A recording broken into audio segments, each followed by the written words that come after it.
Assalamualaikum, nama saya Nurul Suhaimah binti Mutfi. Saya akan menerangkan mengenai definisi hakisan. Hakisan merupakan satu proses geomorfologi yang melibatkan penghausan, pengikisan serta pemindahan bahan bumi seperti tanah, bahan regolit dan batuan dari satu lokasi ke lokasi yang lain melalui ejen semula jadi seperti air, angin, ombak dan ais yang seterusnya mengubah bentuk muka bumi serta keseimbangan sistem alam sekitar. Seterusnya saya akan menerangkan tentang objektif kajian untuk tegasan kali ini. Jadi kami mengenal pasti dua objektif kajian, yaitu mengenal pasti pengaruh jumlah hujan terhadap kadar hakisan di kawasan Cerun College kediaman Pangeran Ahmad Rafai, dan yang kedua mengkaji pengaruh jumlah hujan terhadap kadar pemendapan di kawasan Cerun College Tun Pangeran Ahmad Rafai. Jadi untuk membantu kami punya tugasan, kami menggunakan alat-alat tambahan seperti tolak hujan, plot hakisan dan juga slope finder. Bahan-bahan ini kami gunakan untuk memudahkan kami lah untuk mengukur kadar pehakisan dan juga pemendapan yang berlaku di kawasan College Cerun College kediaman Tun Pangeran Ahmad Rafai. Seterusnya kita masuk kepada definisi plot kecurunan. Plot kecurunan dalam bidang morfologi merujuk kepada carta atau graf yang digunakan untuk mengukur dan memaparkan nilai kecurunan lereng pada kawasan kajian bentang alam. Ianya biasa diguna untuk menunjukkan peratusan atau darjah kecurunan merentasi sesuatu lokasi tertentu untuk menganalisis kestabilan lereng, risiko longsoran, dan corak hakisan. Sekarang kita masuk di definisi dan fungsi tolak hujan. Tolak hujan ialah alat pengukur jumlah air hujan yang turun di sebuah kawasan dalam tempoh masa tertentu. Dia diukur dalam unit milimeter dan juga milimeter sejam. Tolak hujan berfungsi untuk pencerapan hujan yang mana penting dalam menganalisis cuaca, ramalan dan juga amaran. Alat ini diletakkan di kawasan lapang untuk mendapatkan data hujan yang tepat. Baiklah, untuk part seterusnya adalah bahagian metodologi. Bahagian pertama ini merangkumi reka bentuk kajian. Reka bentuk kajian yang kami gunakan adalah kaedah kuantitatif, di mana kami menggunakan pemerhatian secara lapangan, di mana kami akan memerhati dan mengukur hakisan serta mengukur jumlah air hujan. Seterusnya adalah mengenai lokasi kajian. Lokasi kajian yang kami pilih adalah di kawasan College KK Tipar, iaitu di kawasan yang bercerun di bahagian blok perempuan, iaitu B1. Untuk alatan kajian pula, alatan yang kami gunakan semasa menjalankan kerja lapangannya adalah seperti gunting, pita pengukur, pinakisan, tolak hujan dan juga pisau. Seterusnya adalah kaedah pengumpulan data. Kami mengumpulkan data ni secara berperingkat, iaitu selepas 6 kali hujan turun. Untuk analisis data pula, kami akan kumpul data ni dalam bentuk jadual supaya ianya lebih tersusun dan ia lebih mudah dibaca oleh pembaca. Okey, seterusnya saya Aina Haziatan Farizam, BA 24110173 akan menerangkan tentang penyediaan plot hakisan. Dalam menyediakan plot hakisan ini, bahan yang telah kami gunakan ialah batang sate, tali, pita pengukur, pembaris, gunting, dan selotip merah. Semua itu kami gunakan untuk menanda plot, mengukur bacaan, dan merekod perubahan aras tanah kalau ada hakisan dengan pemendapan berlaku lah. Bagi lokasi plot hakisan pula, kami buat di Cerun College kediaman Tun Pangeran, yaitu di bahagian belakang blok B1 perempuan. Kami pilih lokasi ini dia sebab mempunyai kecerunan yang sesuai dan selamatlah untuk kami lakukan kajian ni. Lepas tu cerun tu dia sudah sedia botak, jadi walaupun ada batu-batu sedikit tapi kami boleh kasih lari-lari lah. Untuk penyediaan plot hakisan pula kami gunakan 16 batang sate sebagai pin hakisan kami. Seterusnya setiap batang sate itu kami sudah tanda panjang 10 cm dan dia dicucuk secara menegak ke dalam tanah lah. Batang-batang sate itu kami susun dengan jarak 30 cm antara satu sama lain dan dia disusun secara seragam, yaitu 4 baris melintang, 4 baris menegak. Bagi cara mengukur pula, Kalau hakisan kami ukur jika bagian batang pin itu dia terdedah di atas permukaan tanah. Kalau mau tahu dia termendap, kami tengok kalau bagian batang pin itu dia tenggelam dalam tanah lah. Alat yang kami gunakan untuk ukur hakisan sama pemendapan ni ialah pembaris. Bacaan ukuran tu kami catat dalam unit sentimeter. Jadi di sini kami mau lihatlah dia punya perbezaan bacaan sebelum dan selepas untuk kami tentukan kadar hakisan dan pemendapan tanah. Itu saja dari saya. Oke, saya akan teruskan untuk proses penyediaan plot tolak hujan. Jadi, proses penyediaan plot tolak hujan ini dilakukan di kawasan bahagian belakang Kolej Kediaman Tun Pangeran Ahmad Rafai, iaitu di antara blok B1 dan juga blok B2. Jadi, dekat sana ada kawasan yang sangat terbuka lah dan tidak terlindung daripada bangunan-bangunan ataupun pokok-pokok yang tinggi. Jadi, tolak hujan yang kami gunakan ini merupakan tolak hujan ringkas yang dibina sendiri menggunakan bekas plastik dut sinar berbentuk silinder. Jadi bahagian atas tolak hujan tu kami pasang corong supaya air hujan yang turun tu dapat dikumpulkan dengan lebih berkesan lah. Lepas tu sambungan antara bekas tolak hujan tu dan juga corong kami kukuhkan lagi menggunakan selotip supaya tiada berlaku sebarang kebocoran. Seterusnya, tolak hujan tersebut kami ikat pada sebuah batang penyapu dan kami tanam dan timbus ke dalam tanah untuk memastikan kedudukan dia itu stabil dan kekal menegak sepanjang tempoh kajian ini dijalankan. Jadi, pengukuran hujan ini kami lakukan secara berkala lah. Lepas kami sudah dapat data tu, kami akan tukarkan data daripada sentimeter kepada mililiter menggunakan rumus ni, iaitu volume equals pi radius squared head. Jadi menggunakan rumus ini kami akan dapat data dalam bentuk mililiter lah. Pi itu nilai fix dia ialah 3.142, manakala radius iaitu jejari, sebabkan kami punya bekas tolak hujan ni dia punya tinggi dalam 10 cm, kami ambil nilai jejari sebanyak 5 cm lah. Jadi 5 tu akan dia akan dikuasa duakan dan didarab lagi dengan tinggi head, iaitu tinggi air daripada data hujan yang kami sudah dapat tu. Jadi data hujan yang direkodkan ini digunakan untuk menganalisis lah taburan hujan serta menganalisis hubung kait dia dengan tahap hakisan tanah yang berlaku di kawasan kajian. Assalamualaikum warahmatullahi wabarakatuh dan salam sejahtera. Saya Muhammad Ikhwan bin Amran akan meneruskan pembentangan tentang penggunaan slope finder. Untuk pengetahuan semua, slope finder merupakan satu alatan manual yang berdasarkan perisian geografi, iaitu GIS, yang digunakan untuk menentukan kecurunan cerun. Ianya sangat penting dalam bidang geografi itu sendiri, bidang kejuruteraan, bidang penggunaan guna tanah dan juga untuk pengurusan bencana dan juga alam sekitar.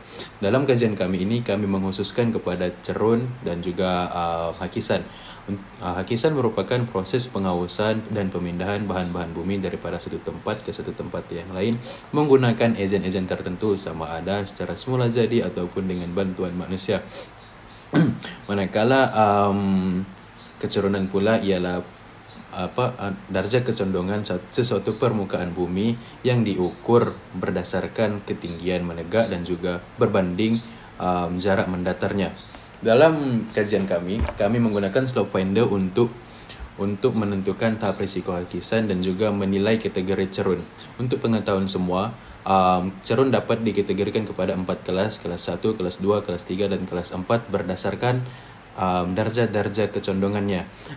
Jika bacaannya 15 darjah, ianya masih berada di kelas 1, kelas 2 25 darjah, kelas 3 35 darjah dan kelas 4 yang bacaannya 35 darjah dan ke atas. Hasil dapatan kajian kami merekodkan 22.8. Ini dapat diklasifikasikan berada di dalam kelas kedua. Itu sahaja daripada saya. Sekian, terima kasih. Assalamualaikum dan salam sejahtera. Nama saya Siti Nur Fatihah binti Asmar. Untuk dapatan kajian, kami menggunakan 16 pin pengukuran bagi menilai kesan hujan terhadap perubahan permukaan tanah. Dalam kajian ini, bacaan pin yang semakin tinggi menunjukkan berlakunya hakisan, manakala bacaan pin yang semakin rendah menunjukkan pemendapan sedimen di sekeliling pin. Bagi hujan pertama, yaitu sebanyak 298.3 ml, kebanyakan bacaan pin adalah tinggi, terutamanya di bahagian atas cerun, yaitu pin 1 hingga 9. Keadaan ini menunjukkan hakisan yang kuat, di mana air hujan yang lebat menghasilkan aliran permukaan yang deras dan menghakis tanah di sekeliling pin, menyebabkan pin menjadi lebih terdedah dan bacaan meningkat. Semasa hujan kedua pula, yaitu sebanyak 78.5 ml, bacaan 16 pin adalah lebih rendah dan seragam. Ini menandakan pemendapan lebih dominan kerana jumlah air hujan yang rendah menghasilkan aliran air yang perlahan dan membolehkan sedimen mendap di sekitar pin. Seterusnya hari ketiga, yaitu 117.75 ml, bacaan pin kekal sederhana dan hampir sekata menunjukkan keseimbangan antara hakisan dan pemendapan.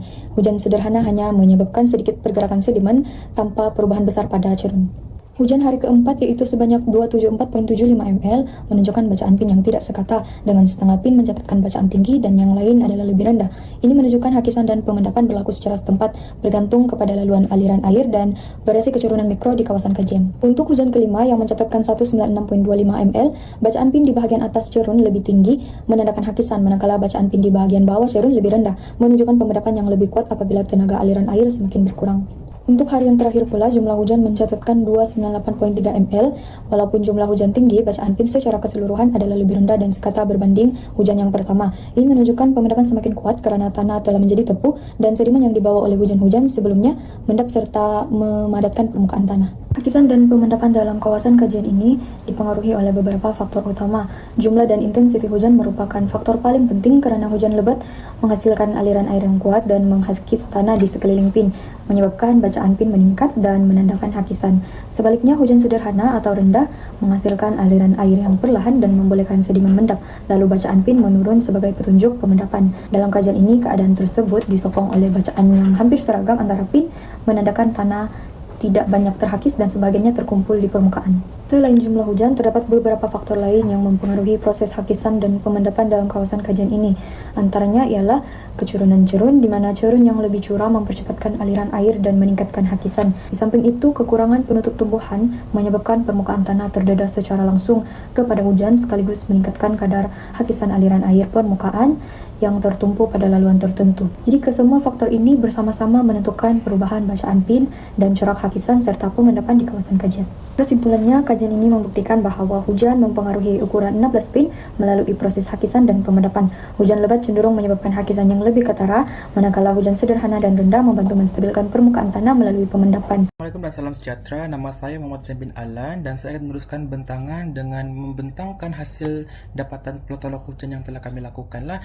Jadi saya telah menukarkan unit cm kepada mililiter dengan menggunakan rumus pi j kuasa 2 diterap dengan ketinggian hujan yang telah direkodkan dalam tolok hujan yang kami buat itulah.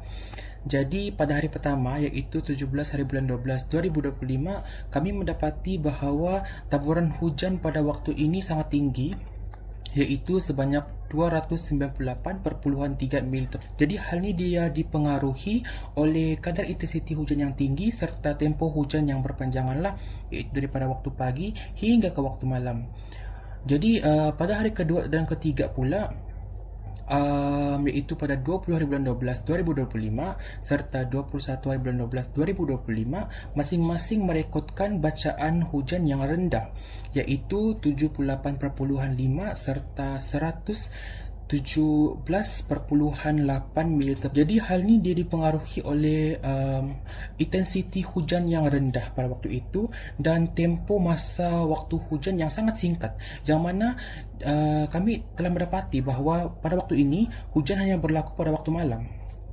Jadi pada waktu pagi hingga ke tengah hari serta petang tidak hujanlah. Jadi pada hari keempat dan kelima pula, bacaan hujan dia meningkat sedikit, iaitu pada 25 hari bulan 12 serta 27 hari bulan 12 masing-masing merekodkan bacaan hujan sebanyak 274.8 mm serta 196.3 mm, yang mana kenapa berlakunya begini, jadi dipengaruhi oleh kadar intensiti hujan yang sederhana lah, dan hujan hanya berlaku tidak konsisten. Dia berlaku pada waktu pagi dan pada waktu malam. Petang tu dia hujan juga, cuma intensiti dia sangat rendah lah.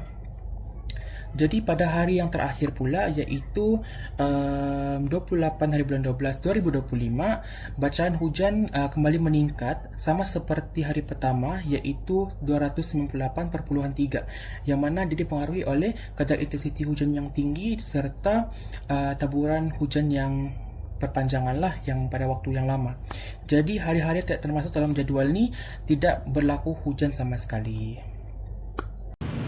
Jadi, kesimpulannya, secara keseluruhannya, kajian lapangan ini telah berjaya mencapai objektif yang telah ditetapkan, iaitu untuk mengenal pasti pengaruh jumlah hujan terhadap kadar hakisan dan juga kadar pemendapan di kawasan Cerun College Tun Pangeran Ahmad Rafai. Dapatan kajian menunjukkan bahawa jumlah dan keamatan hujan memainkan peranan penting dalam meningkatkan kadar hakisan di kawasan Cerun, di mana hujan yang lebat dan berpanjangan menyebabkan lebih banyak tanah terhakis dan terpindahkan. Penggunaan plot hakisan, slope finder dan juga tolok hujan telah membantu kami untuk mengumpul data secara lebih sistematik dan lebih tepat, di mana dalam pada masa yang sama, ia juga dapat membantu kami menganalisis proses agradasi dan juga degradasi yang berlaku di kawasan Cerun tersebut. Selain itu, faktor kecurunan juga memainkan peranan yang penting dalam memastikan kadar hakisan, di mana cerun yang lebih curam akan meningkatkan lagi kadar hakisan, yang menyebabkan kadar hakisan menjadi lebih tinggi. Oleh itu, kajian ini jelas membuktikan bahawa interaksi antara hujan, kecurunan, cerun, dan sifat permukaan tanah perlu diberi perhatian dalam perancangan pengurusan cerun bagi mengurangkan risiko hakisan dan ketidakstabilan lereng pada masa hadapan.